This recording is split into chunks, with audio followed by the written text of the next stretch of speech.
Sir. আচ্ছা, 3 মিনিটে শেষ রোজা করবো, আর রমজানের মজা দিন না। আপনি শেষ করেন স্যার।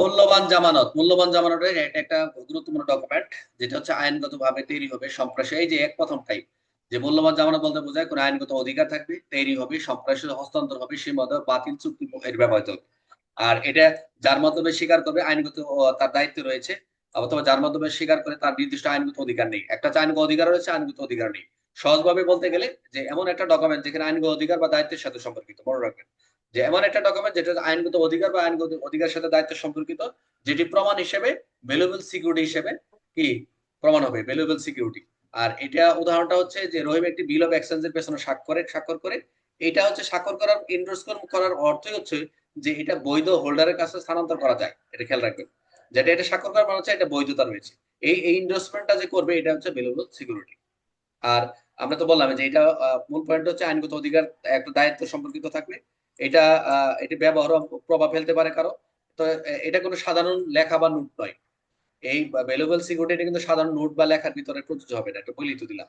এটা খুবই ইম্পর্টেন্ট। মূল্যবান জামানত, মূল্যবান সিকিউরিটি মূল্যবান দলিল হিসেবে গ্রহণযোগ্য হয়, যেটা আইনগত অধিকার তৈরি করবে, সম্প্রসারিত হবে, হস্তান্তর হবে, সীমাবদ্ধ, বাতিল বা চুক্তি হবে। এখানে আমি মোটামুটি মনে হয় 10টা এমসিকিউ করে আছে। তো আপনারা মনে হয় আজকে পরীক্ষা দিচ্ছেন না, আজকে পরীক্ষা দেন না, তো দিচ্ছেন না। কোন ডকুমেন্ট ভ্যালুয়েবল সিকিউরিটি হিসেবে ধরা হবে অবশ্যই বিল অফ এক্সচেঞ্জ এর এন্ডোর্সমেন্টের ক্ষেত্রে। ভ্যালুয়েবল সিকিউরিটির ক্ষেত্রে ডকুমেন্ট হতে পারে কি, অবশ্যই ভ্যালুয়েবল সিকিউরিটি সাধারণত ডকুমেন্ট হতে পারে কি না, ডকুমেন্ট অবশ্যই আইনগত অধিকার দায়িত্ব সংক্রান্ত হতে হবে।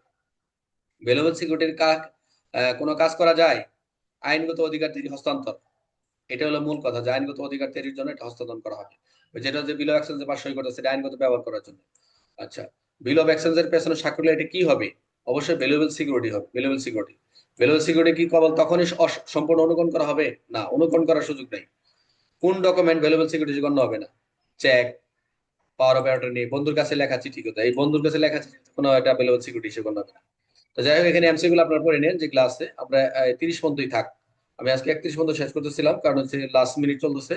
আমরা রাতে 9:30টায় গিয়ে আমরা আর একটু দেখবো না, অসুবিধা নেই। আমরা তো 9:30টায় আজকে সাক্ষ্য আলোচনা করবো।